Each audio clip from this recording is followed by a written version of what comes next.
继续关心，克什米尔伫顶个月关公区发生恐怖攻击，造成26个人死亡。巴基斯坦即马就表示，根据因的情报显示，讲印度上紧伫24点钟内，阁会发动攻击，而且会强烈反击。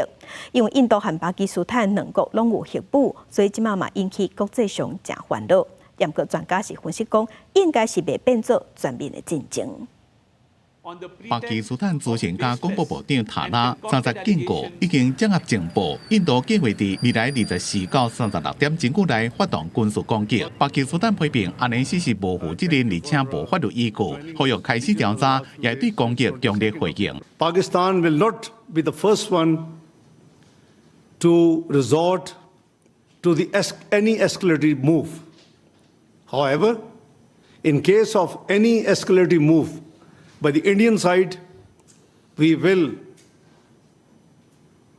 respond very strongly.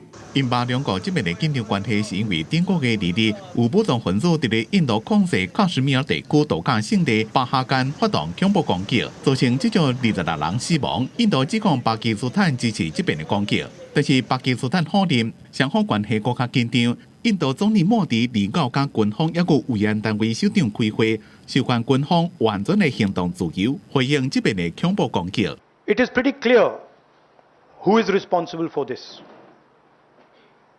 The people who are responsible for this must pay a price.